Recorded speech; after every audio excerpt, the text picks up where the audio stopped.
Voilà, bonjour à tout le monde. Aujourd'hui, c'est Bernard qui nous invite chez lui. Merci Bernard de nous accueillir chez toi. Bienvenue. Merci beaucoup.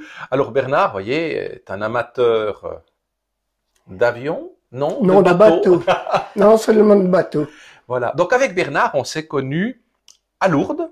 Comme j'ai aussi une fonction d'aumônier des hospitaliers et des personnes malades à Lourdes, eh bien, on a eu vraiment le bonheur de se connaître, Bernard. Et je me suis dit que sur cette chaîne, il était important de donner régulièrement la parole à des personnes qui disent simplement, voilà qui je suis, voilà ce que je vis, voilà peut-être les écueils que j'ai eus dans ma vie, et voilà en même temps ce qui m'a construit. Et c'est vrai que tu as eu 2 AVC, et dans le fond, ces AVC, j'imagine, qui ont été des épreuves, comme beaucoup pourraient se dire, c'est quelque chose dans notre vie que l'on redoute, peut-être même quelque chose qui pourrait nous éloigner de Dieu. Eh bien, toi, non seulement ça t'a pas éloigné de Dieu, mais ça t'a rapproché aussi de sa maman, la Vierge Marie. Absolument.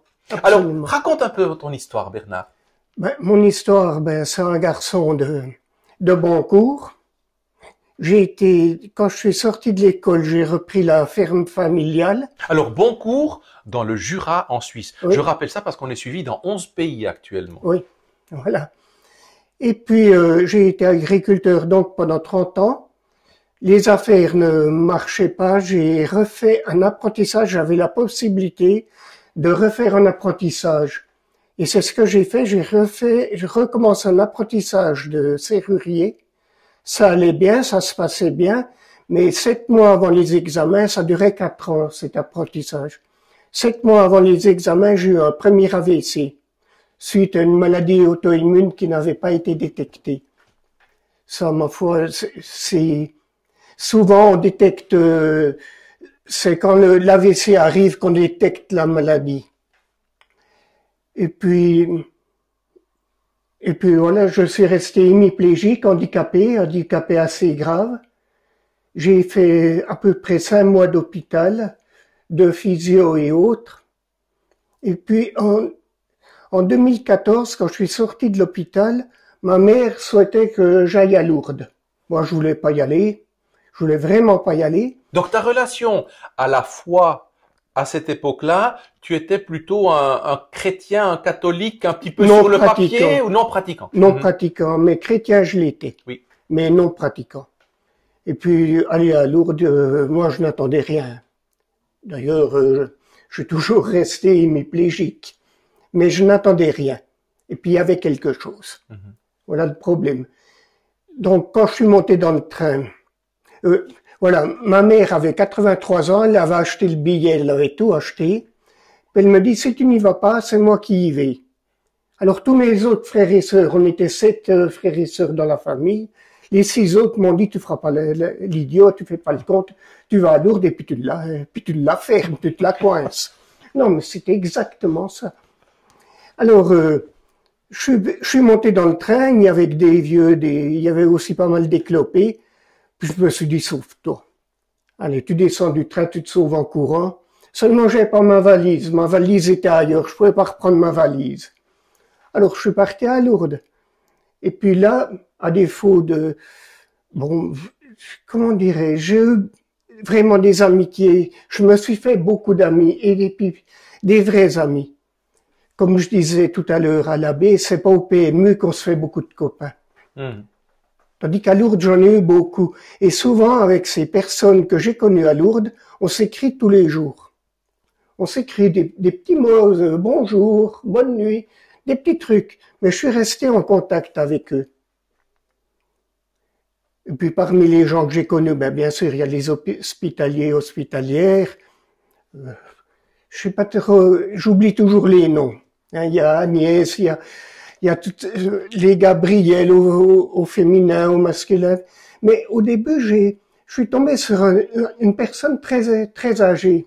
D'ailleurs, j'en ai parlé une autre fois. Et puis, on l'appelait le danseur. Et puis, il y en a un qui me dit, mais tu sais qu'il a servi dans l'armée allemande, lui? Je ne me sens pas. Et puis, je lui ai posé la question. Puis, il m'a dit, oui, j'ai servi quelques jours dans les Ardennes. Mais on avait froid, on avait faim, on avait peur, on tournait en rond. Et puis on s'est tous agglutinés autour d'un pont, puis on s'est rendus. Il m'a dit, c'est la meilleure chose. Les Américains avaient été très corrects avec eux, et puis il m'a dit, ils nous ont servi un bouillon, c'est le meilleur que j'ai jamais bu. Mais autrement, ensuite, le danseur malheureusement est décédé. J'ai connu une autre fille qui s'appelait Marlène. Quand je lui ai dit, mais qu'est-ce que vous avez? J'ai bien vu qu'elle était hémiplégique. Elle n'avait rien à voir avec notre pèlerinage. Et puis, on l'a mis à côté de moi. Et puis, j'ai bien vu qu'elle avait un problème comme moi. Puis, elle m'a dit qu'elle était hémiplégique et autres. Et puis, on a commencé, à la fin de la messe, on a commencé de se parler, de causer, de savoir un petit peu qu'est-ce qui lui était arrivé. Elle m'a dit qu'elle était coiffeuse, qu'elle avait fait du mannequinat, qu'elle était tombée dans un hôtel et puis qu'elle avait été très très mal. On n'avait pas pris soin d'elle. Très peu. On n'avait pas pris soin d'elle en disant ouais, elle a fait une overdose, elle l'a fait, Dieu sait ce qu'elle l'a fait, et puis débarrassez-nous de ce tas de viande qui était couché. Et puis elle me disait, j'entendais tout ce qu'il disait. Et puis après, elle m'a dit, elle n'était pas spécialement croyante. Et puis en 2017, elle m'a dit, j'ai eu une vision. J'ai répondu, une personne, mais c'est à elle d'en parler, donc je peux pas en parler. Mais elle m'a dit, j'ai été appelé. Par 3 fois, et la 3e fois, j'ai dit oui.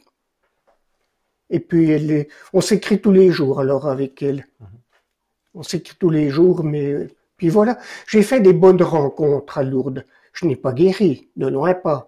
Mais est-ce qu'il n'y a pas quand même une guérison spirituelle, communautaire qui s'est opérée? Oui, je suis retourné à la messe. Quand je vais à Lourdes, je vais confesser. Autrement, je vais pas trop, malheureusement. Mais non, je suis deux offices religieux par jour quand j'y suis. Sauf que quand on monte au truc du Gers, là, au pic du Gers, oui, où on voit tout Lourdes, c'est magnifique, et puis c'est prévu pour les handicapés. Alors, mais autrement, je fais toujours 2 offices par jour religieux. Et puis ce qui a changé, oui, c'est au niveau de la foi. Parce que si je n'avais pas été à Lourdes, je ne serais pas retourné dans une église, certainement. Je ne serais jamais retourné me confesser, j'aurais jamais, voilà, j'ai fait des rencontres. Et comme tu me dis, parce qu'on se tutoie, hein, les deux, voilà. Donc c'est comme ça, je veux pas commencer de le vouvoyer, ce serait dommage. Mais, donc oui, j'ai eu une rencontre spirituelle où, plutôt, je me suis retrouvé l'enfant que j'étais, le gamin que j'étais. J'étais très, très chrétien quand j'étais enfant. Je me souviens quand je préparais la fierté de préparer ma première communion, j'étais tout fier. Et j'ai retrouvé un petit peu cet enfant-là. C'est un peu compliqué à comprendre, mais j'espère que... Laissez les petits-enfants venir à moi, c'est Jésus qui le dit, hein. Ouais, mais voilà. Est-ce que des fois, alors, si je t'entends bien, Bernard, ça pourrait dire que avant cet AVC, qui a été aussi, on peut dire, une occasion dans l'épreuve de rencontrer d'autres personnes dans le cadre du pèlerinage à Lourdes, est-ce que avant, tu as peut-être l'impression que la société, la vie, le train-train quotidien t'avait éloigné de cet enfant qui était en lien avec sa foi et avec Dieu? Pas complètement, en tout cas. Mais je voyais pas l'utilité d'aller à la messe, je ne voyais pas d'utilité aller me confesser. Complètement non. Et une personne aujourd'hui qui dirait oui, bon, voilà, c'était son histoire, mais moi personnellement, je ne sais pas ce que je trouverais à Lourdes ou dans le cadre d'un pèlerinage. Qu'est-ce que tu lui dirais? Je pense qu'il se trompe. Non, on ne repart pas bredouille de Lourdes. Non, je ne le crois pas. Non, les rencontres, les célébrations, l'état d'esprit. Les amitiés, l'état d'esprit, il y a tout. Il y a tout Lourdes. Je sais pas. Non, et puis on voit aussi on aurait tendance à se plaindre, mais on voit des gens qui sont quand même bien plus à plaindre que moi. On les rencontre aussi, ceux-là. Alors non, non. Moi, ce que je dis aux gens, ce que je dirais à ceux qui nous regardent, vous ne repartirez pas bredouille de ce pèlerinage. Mhm. Et ça, très souvent, quand on témoigne de ça, non seulement on a de la peine à le décrire, Mhm. mais la plupart du temps, on dit il faut le vivre. Lourdes, ça se vit. C'est quelque Oui, chose qui peut pas s'expliquer parce que c'est de l'ordre du ressenti. Mais chaque fois qu'on revient de Lourdes, on se dit vivement la prochaine. oui, c'est un peu C'est ça. un peu ça, hein? Non, c'est vraiment ça. D'ailleurs, pour rien au monde, j'en louperai.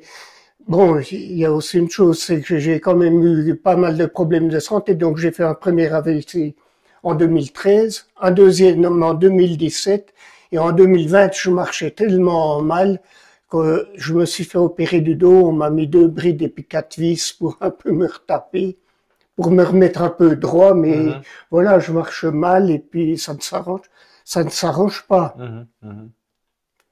Donc, dans le Mais fond, le témoignage aussi qu'on peut dire aujourd'hui, c'est que l'épreuve, la faiblesse, si on la conditionne bien, si on la dépasse, et si, en l'occurrence, on a des personnes, et ce fut le cas avec ta hum, maman, qui te dit va à Lourdes, eh bien, ça peut devenir une réelle période de conversion, de retrouvailles avec soi, avec oui, sa vie, avec oui, ce mais c'est qui nous exactement construit. ça.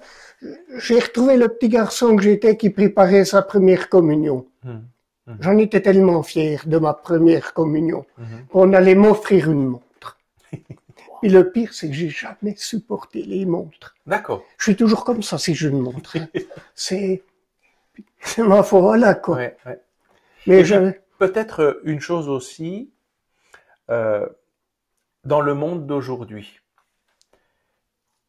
on voit tout ce que traverse non seulement l'Église, mais notre monde, les guerres, où bien souvent on voit que des personnes désespèrent, des personnes ne voient plus la présence de la fraternité, de la bienveillance, de la communauté, doutent même de l'Église. Je ne vais pas dire tout ce qui s'est passé encore dernièrement, on en a assez entendu parler. Mais des personnes qui viendraient vers toi en te disant, moi, voilà cette église, je n'ai plus envie d'y croire. Moi, l'espérance, moi, la foi, moi, la pratique, ça n'est pas pour moi et ça ne m'apportera rien. Alors tu serais sans doute une preuve vivante de dire oui, ça peut m'apporter. Mais quel est aujourd'hui ton regard sur cette société? je pense un petit peu, faut vivre et laisser vivre. Mais on ne peut pas s'éloigner de l'Église parce que on reprocherait telle ou telle chose à ces prêtres. Ça, non, ça c'est pas possible. Non, je leur dirais non. Comment leur dire non, ne vous éloignez pas, revenez. Mhm. Non, non, faut vivre et laisser vivre parce que ouais. Et dans ton Je, entourage, dans mon entourage, mais surtout de ce que tu vis, j'imagine que dans ton entourage, famille, amis, ils voient un peu la personne que tu as fait revenir, cet enfant qui est revenu mhm. depuis ces 9 pèlerinages à Lourdes. Euh, Est-ce que ça les interpelle? Parce que souvent, c'est un petit peu notre propre conversion, notre propre, je dirais, pèlerinage de foi qui les interpelle. Est-ce que ça les a quand même questionnés? Ben, en tout cas, mes frères et sœurs, oui. Maintenant, certains amis d'école, oui. Puis pourquoi? Ben, je n'en sais rien. On n'a pas vraiment à le savoir. Non, non, On a à être et à témoigner. oui. Et c'est d'ailleurs ce que disait Bernadette. Mhm, Je suis pas là pour vous faire croire, je suis là pour vous le dire. mhm. Aujourd'hui, c'est un peu le but aussi de cette petite interview, de ce petit partage chez toi. C'était simplement de dire voilà ce que Bernard a vécu à partir, on peut dire, de choses vraiment non désirées, qui ont été des épreuves, Oui, qui restent effectivement. des épreuves. Mais je crois qu'aujourd'hui, et on en a parlé la semaine dernière aussi dans le cadre de San Damiano, la véritable guérison, c'est pas la guérison du corps. Dans le fond, toutes les personnes qui reviendraient de Lourdes en disant j'ai pas été guéri d'une maladie, d'un cancer ou quoi que ce soit, je n'ai plus envie de croire. Moi, tous les témoignages que j'entends, c'est des personnes qui disent même si je suis revenu avec mon mal-être physique, je suis complètement changé au niveau de mon spirituel. Oui, mais c'était mon cas alors. Hein. Ça, je peux le dire, puis j'en ai fait du chemin en avant. Et grâce à la religion, c'est un peu ça qui me tient. Bien sûr, bien sûr. C'est un peu ça qui me tient. Et j'en ai besoin, c'est tout. Eh bien, ce petit témoignage, pour moi, était important parce qu'il s'est passé d'une manière très spontanée. Le but juste de dire, voilà, on vient en toute intimité dire qui on est, ce qu'on vit. Et je suis sûr que ces petits partages-là, ça peut être sur le coin d'une table, ça peut être sur le coin même du table de bistrot, eh bien, on doit les partager entre nous. On doit se dire, parce que je suis sûr que chaque personne qui accepte ses écueils, ses épreuves, ses faiblesses, et qui arrive à avoir des personnes autour d'elle qui lui donnent un bon conseil, de se retrouver, de partir. C'est un petit peu aussi tout l'apostolat des apôtres. Pars dans un endroit où je t'indiquerai. Ben là, l'indiqué, c'était Lourdes. Oui. Eh bien, on a vu en fait que ça t'a transformé, Bernard. Et que cet enfant qui vit en toi, et on le sent très fort, pétille. Et je trouve que c'est beau à voir. Eh bien, je suis pétillant. Voilà. En tout cas, un grand merci de nous avoir reçus chez toi aujourd'hui, Bernard. Oui. On se réjouit déjà du prochain pèlerinage à Lourdes, qui Oui, aura on lieu se pour retrouvera, nous au je mois crois. de mai. Oui. Et puis la semaine prochaine, nous retrouverons un autre témoignage. Ça sera un jeune frère dominicain qui va nous parler de sa conversion et dans ce chemin de vocation. Et là aussi, ce sera un autre témoignage qui amènera une autre pierre à l'édifice et qui rejoindra, j'en suis sûr, beaucoup d'entre vous. Nous nous réjouissons déjà de vos commentaires. Merci encore pour ton accueil, Bernard. Merci. Non, c'est moi qui te remercie d'être venu. Avec grand plaisir. Et puis plaisir. d'avoir fait l'effort de venir. C'est pas un effort, c'est une joie. Et c'est un devoir. Oui. Oui, oui, quelque part, c'est ton devoir de prêtre. Absolument. Et cette chaîne devient un apostolat particulier aussi d'enseignement et de témoignage et de partage. Et c'est comme ça qu'on se rejoint, c'est comme ça qu'on se soutient. Et aucune vie n'a rien à partager qui puisse être quelque chose qui apporte à l'autre, qui résonne en l'autre. Même s'il nous semble que notre histoire est banale, elle ne l'est jamais pour tout le monde et elle l'est surtout moins encore aux yeux de Dieu. Que celui qui a des oreilles entende.